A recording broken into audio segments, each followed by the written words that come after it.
The watch had belonged to Samuel Okafor for 31 years before it belonged to his son for 11 days, and on the 12th day, his son had carried it into a pawn shop on Delmar Avenue in St. Louis and set it on the counter and asked, in a voice that was working very hard to sound steady, how much he could get for it. The boy's name was Desmond Okafor. He was 19 years old. His father had died 11 days earlier on a Tuesday morning in March,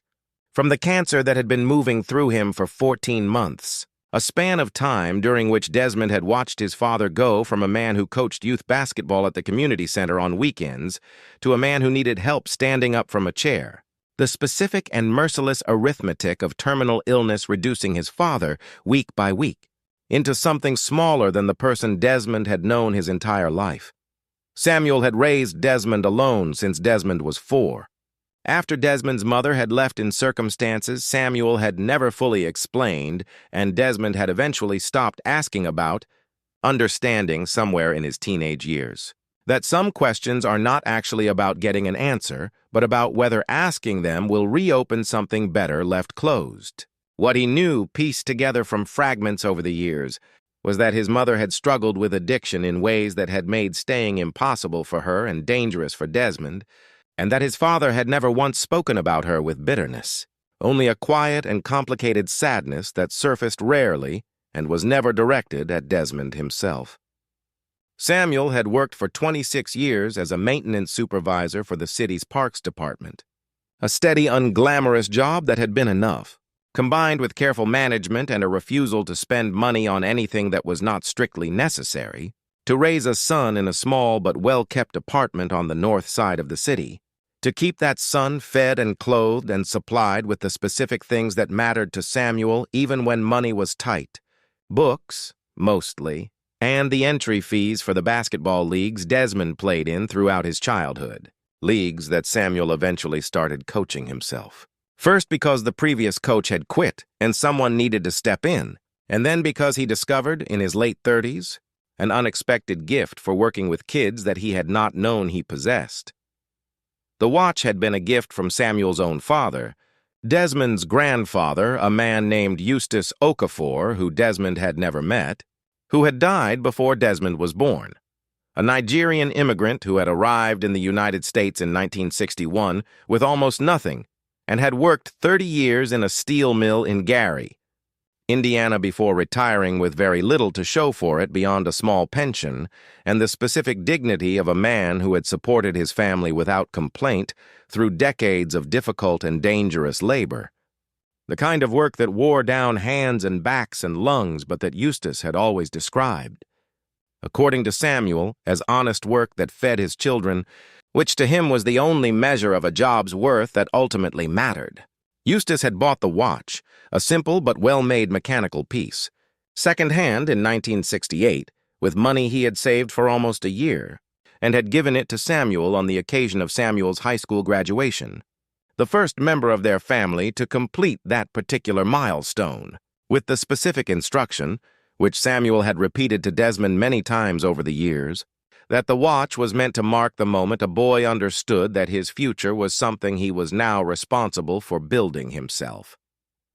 Samuel had worn the watch every day for 31 years. Through his own difficult early adulthood, through the loss of Desmond's mother,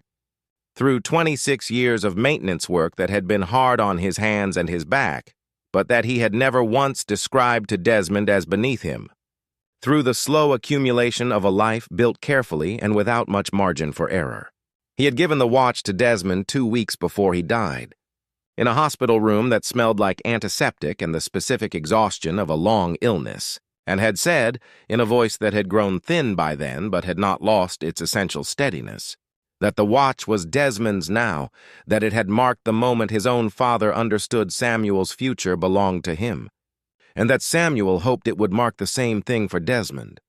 Even though the circumstances of the handoff were not the ones, either of them would have chosen Desmond, had worn the watch every day for the 11 days between his father's death and the morning he carried it into the pawn shop on Delmar Avenue,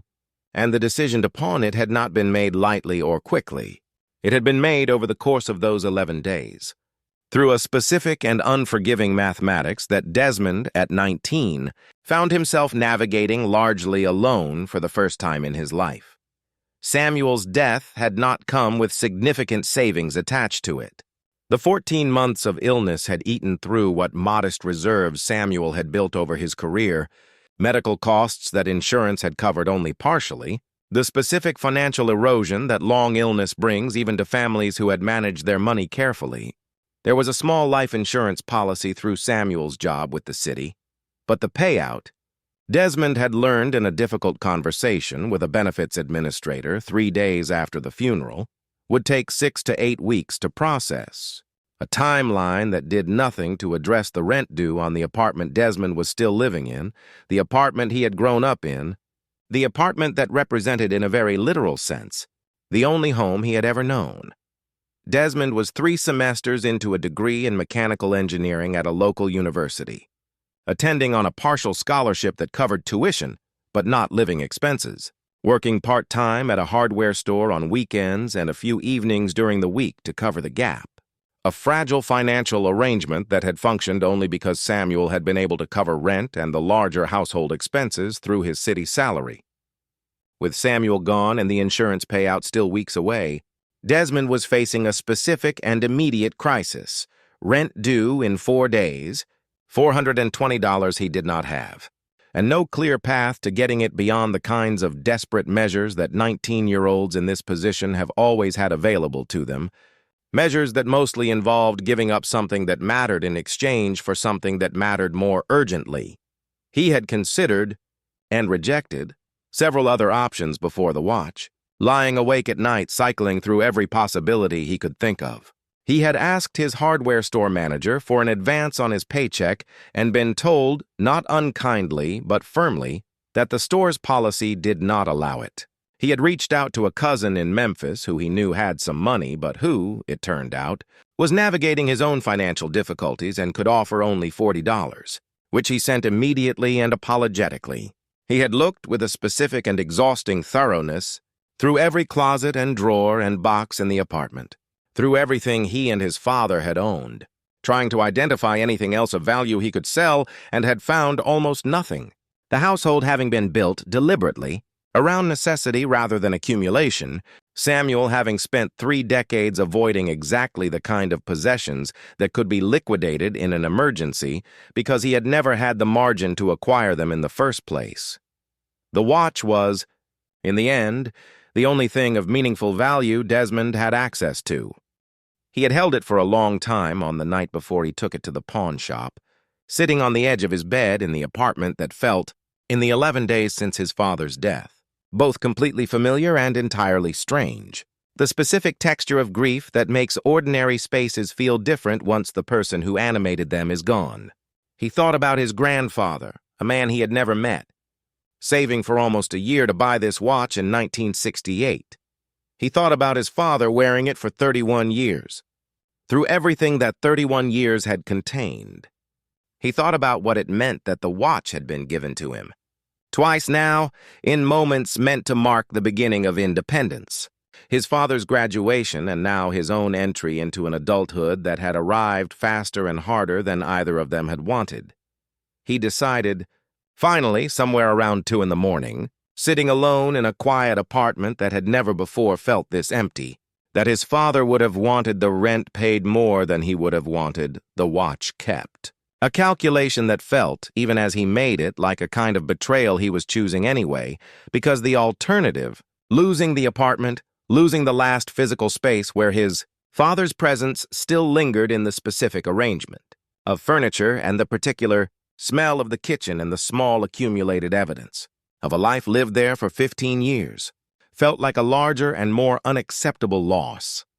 The pawn shop on Delmar Avenue was owned by a man named Ruben Castellano,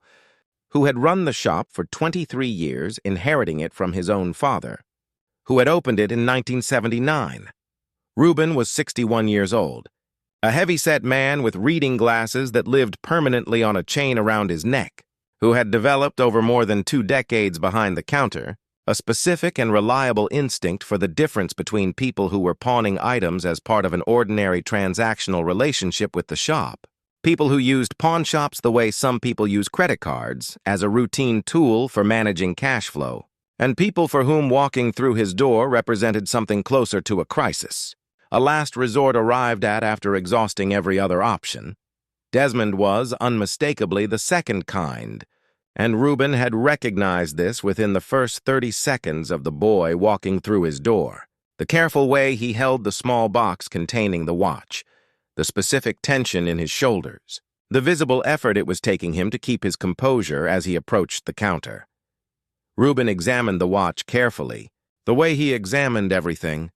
turning it over in his hands under the bright lamp he kept beside the register specifically for this kind of inspection. A habit built from decades of needing to accurately assess value in order to run a business that survived on the margin between what he paid for items and what he could resell them for. He recognized immediately that the watch was a genuinely well-made piece, a mechanical movement that had clearly been properly maintained over its lifetime. The kind of item that held real value beyond whatever sentimental weight it carried for the person selling it. The kind of craftsmanship that simply was not made the same way anymore. He asked Desmond, as he asked most people bringing in items of this nature, what the story behind it was, a question he never rushed and rarely skipped. This was not, strictly speaking, necessary for the transaction, but Reuben had found over 23 years that asking the question often changed how he approached the actual negotiation. That understanding what an item represented to the person selling it helped him calibrate not just the price he offered, but the entire texture of the interaction. Desmond told him, in the careful and economical sentences of someone trying not to let his voice break in front of a stranger, his eyes mostly fixed on the counter rather than on Reuben's face, about his father, about the watch's origin with his grandfather in 1968, about the 14 months of illness and the 11 days since the funeral and the rent due in 4 days and the insurance payout still weeks away. Reuben listened to all of this without interrupting, his reading glasses pushed up onto his forehead, his hands folded together on the counter, the watch resting on a small velvet pad between them, catching the light from the shop's overhead fixtures. When Desmond finished, Reuben was quiet for a moment, looking at the watch and then back at the boy in front of him, and then he named a price, $450, more than Desmond had expected, enough to cover the rent with a small margin left over. But Reuben did something else as well, something that was not, strictly speaking, part of his standard business practice, but that he had developed. Over the years, a specific personal policy around applied selectively to the situations that seemed to genuinely warrant it. He told Desmond that he was going to write up the transaction as a standard pawn rather than an outright sale, which meant that Desmond would have 90 days to repay the loan amount, plus a modest interest fee and reclaim the watch, rather than having sold it outright and permanently. He explained that most pawn transactions worked this way regardless, that outright sales were actually less common than the popular understanding of pawn shops suggested, but he made a point of explaining it carefully to Desmond, of making sure the boy understood that this was not goodbye to the watch unless Desmond decided it needed to be. He also told Desmond, in a tone that was deliberately matter-of-fact rather than sentimental, understanding that excessive emotion in this moment might tip Desmond over an edge he was visibly working hard to stay away from, that he would hold the watch carefully, that it would be kept in his secure storage rather than on display where it might catch some other customer's interest, and that whenever Desmond was in a position to come back for it, whether that was within the 90 days or if Desmond needed more time and asked for an extension, well beyond it, the watch would be there waiting for him. Desmond left the shop with $450 folded carefully into his jacket pocket and a pawn ticket tucked beside it, and a specific feeling that he would later describe, when he eventually told this story to people close to him, as the strange combination of relief and grief existing simultaneously in the same moment, the practical crisis of the rent solved and a different, less immediately solvable loss settling into its place. Sitting heavily in his chest the entire walk home, he paid the rent. The insurance payout arrived eventually 7 weeks later, and Desmond used a portion of it, the first thing he did with the money once it cleared, to return to Delmar Avenue and redeem the watch. paying back the loan amount plus the accumulated interest. A transaction that took perhaps 10 minutes and that left him standing on the sidewalk outside the pawn shop with his father's watch back on his wrist, where it remained every day for the following 6 years. This would have been, in itself, a complete and satisfying story. A young man navigating a genuine financial crisis with resourcefulness and care. A pawn shop owner extending a specific and meaningful grace within the bounds of his ordinary business practice. A watch reclaimed and a family heirloom preserved. But the actual story did not end there, because what happened over the following 6 years was something neither Desmond nor Reuben could have fully anticipated on the day of that first transaction. Desmond finished his engineering degree 2 years after his father's death, graduating with the same scholarship that had carried him through, supplemented by additional work and a tighter budget than he would have chosen, but that he managed through the specific discipline his father had modeled for him across 19 years of careful and unglamorous financial management. He took a job with a manufacturing engineering firm in St. Louis, work that paid reasonably well and that put him on a clear professional trajectory, the kind of stability that had been, for most of his childhood, something his father had worked toward without ever fully achieving for himself. What Desmond did, in the years following his father's death, that connected him back to Reuben Castellano's pawn shop in a way neither of them had anticipated, was return periodically, not to pawn anything, but simply to talk. The first return visit, about 4 months after he had redeemed the watch, had been almost accidental. Desmond walking past the shop on his way to somewhere else and finding himself, on impulse, stepping inside to thank Reuben again for the way he had handled the original transaction, a gesture of gratitude that Desmond had been carrying since that first day, but had not had occasion to fully express. Reuben, who remembered Desmond clearly, the specific story of the watch and the grandfather, and the careful way the boy had held his composure while explaining a circumstance that would have broken many people, was glad to see him, and what began as a brief thank-you visit extended into a longer conversation. Reuben asking how Desmond's studies were going, Desmond asking about the shop, the kind of easy mutual curiosity that exists between two people who have shared a meaningful moment and find themselves, somewhat to their own surprise, interested in continuing to know each other. This became, over the following years, an irregular but genuine pattern. Desmond would stop by the shop every few months, sometimes more often, sometimes less, depending on the specific demands of his coursework and later his career. Reuben, who had lost his own son to a car accident 15 years earlier, a son who would have been roughly Desmond's age had he lived, a loss that Desmond learned about gradually, in pieces across several of these conversations, found in Desmond's periodic visits, something he had not expected to find again at this stage of his life. A relationship with a younger person that carried some of the texture of the relationship he had lost, without ever being presented by either of them as a replacement for what Reuben's own son had been, an important distinction that both men seemed to understand instinctively and respect without ever needing to discuss it directly.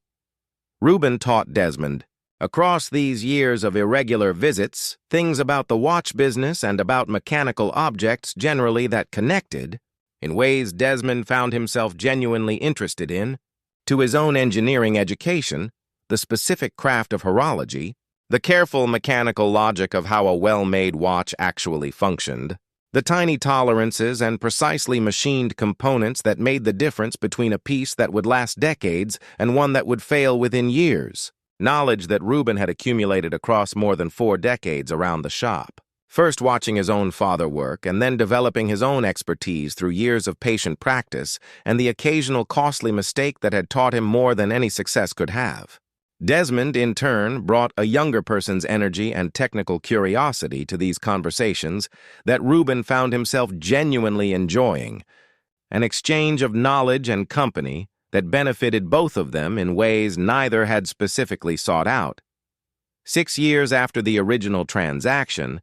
on what happened to be the anniversary of his father's death, though this had not been deliberately planned, Desmond walked into the pawn shop carrying a folder rather than a watch, and asked Reuben if he had a few minutes to talk about something specific. What Desmond had come to propose, developed over the previous several months through a combination of his own savings, now substantial after 6 years of steady engineering income and careful management, and a genuine desire to do something meaningful with both his gratitude toward Reuben and his memory of his father, was a scholarship fund established at the local community college, specifically designated for students facing the kind of sudden financial crisis Desmond had faced at 19. Students whose education was at risk not from lack of ability or effort, but from the specific and unpredictable financial shocks that family illness, death, or other emergencies could create. He wanted to name it, he told Reuben, the Okafor Castellano Fund, a combination of his father's name and Reuben's,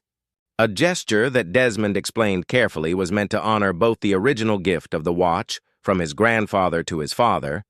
and the specific grace Reuben had extended 6 years earlier that had allowed Desmond to navigate his own crisis without permanently losing the physical connection to that inheritance. Reuben, hearing this proposal, found himself unable to speak for a long moment, his reading glasses sliding slightly down his nose as he looked at the folder in front of him without quite seeing it. The specific weight of being honored in this way, by a young man whose life had intersected with his own through what had begun as a routine transaction and become, across 6 years, something closer to family, settling into him with a force he had not anticipated when Desmond first sat down across the counter that afternoon. He said yes. He asked if he could contribute to the fund as well, not as the namesake gesture Desmond had already offered him, but as a genuine financial contribution, and Desmond, understanding that this request came from the same place as everything else Reuben had done across the years of their relationship,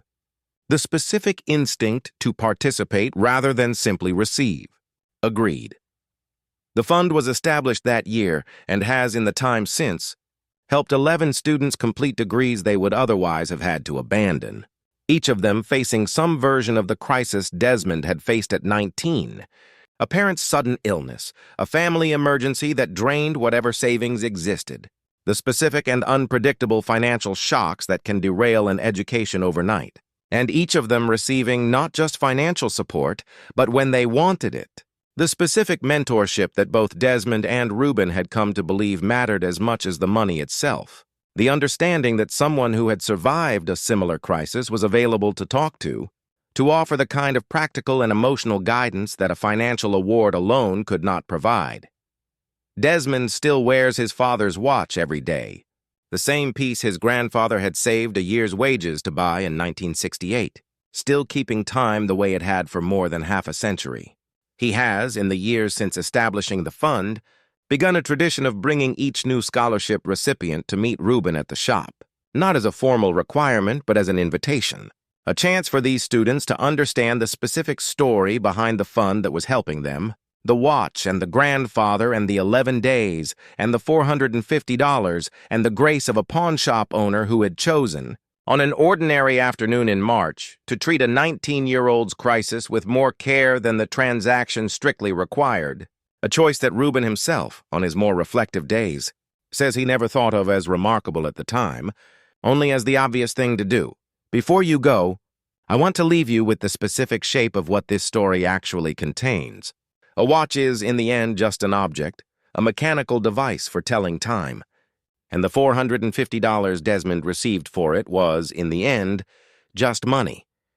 The kind of ordinary transaction that happens in pawn shops across the country every single day. What made this particular transaction different was not the object or the amount, but the specific quality of attention Reuben Castellano brought to a young man's crisis. The decision to ask the story rather than simply process the transaction. The choice to structure the deal in a way that left a door open rather than closing it permanently. The years of continued relationship that grew, unplanned and unforced, from that single afternoon of genuine care. Desmond did not just get his watch back. He got, across the following 6 years,